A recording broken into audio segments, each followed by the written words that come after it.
രാഹുൽ മാങ്കൂട്ടം പ്രതിയായ ബലാത്സംഗ കേസ് ഇപ്പോൾ കേരളം ഇതുവരെ കാണാത്ത ഒരു നിയമയുദ്ധത്തിലേക്ക് വഴിമാറിയിരിക്കുകയാണ്. പ്രതിക്കൂട്ടിൽ നിൽക്കുന്ന രാഹുലിനേക്കാൾ അപ്പുറം ഇപ്പോൾ പോരാട്ടം നടക്കുന്നത് അതിജീവതയും രാഹുലിന് വേണ്ടി വാദിക്കുന്ന അഭിഭാഷക ദീപ ജോസഫും തമ്മിലാണ്. കേവലം കോടതി രേഖകളിൽ ഒതുങ്ങേണ്ട തർക്കം തെരുവിലേക്കും സോഷ്യൽ മീഡിയയിലേക്കും പടർന്നു കഴിഞ്ഞു. സൈബർ വെട്ടുക്കിളിക്കൂട്ടത്തിന്റെ നേതാവ് എന്നാണ് അതിജീവത ദീപ ജോസഫിനെ വിശേഷിപ്പിച്ചത്. സുപ്രീം കോടതിയെ പോലും കബളിപ്പിക്കാൻ ശ്രമിച്ചു എന്ന അതിശക്തമായ ആരോപണവുമായി അതിജീവത രംഗത്തേക്ക് വന്നിരിക്കുകയാണ്. ഇത് മറ്റൊരു നിയമ പോരാട്ടത്തിന് വഴി തുറക്കുന്നു. പാലക്കാട് ഉപതെരഞ്ഞെടുപ്പ് കാലത്തെ രാഹുൽ മാങ്കൂട്ടത്തിൽ കേസുമായി ബന്ധപ്പെട്ട അതിജീവത സുപ്രീം കോടതിയിൽ തടസ്സ ഹർജി ഫയൽ ചെയ്തിരുന്നു. തന്നെ സാമൂഹ്യ മാധ്യമങ്ങളിലൂടെ അധിക്ഷേപിച്ച കേസിലെ പ്രതിയും സുപ്രീം കോടതി അഭിഭാഷകയുമായ ദീപ ജോസഫ് നൽകിയ റിട്ട് ഹർജിയിലായിരുന്നു അവർ ഹർജി നൽകിയത്. അതിനിപ്പോൾ അവർ സുപ്രീം കോടതിയിൽ അധിക സത്യവാങ്മൂലം കൂടി സമർപ്പിച്ചു കഴിഞ്ഞിരിക്കുന്നു.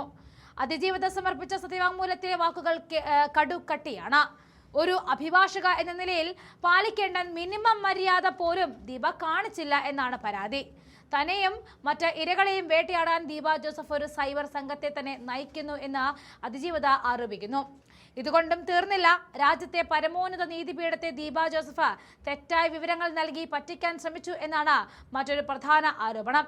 താനിട്ട ഫേസ്ബുക്ക് പോസ്റ്റിലൂടെ വിവർത്തനം വളച്ചൊടിച്ച് കോടതിയിൽ നൽകിയ വക്കാലത്തും അഫിഡവിറ്റും വ്യാജമാണ്.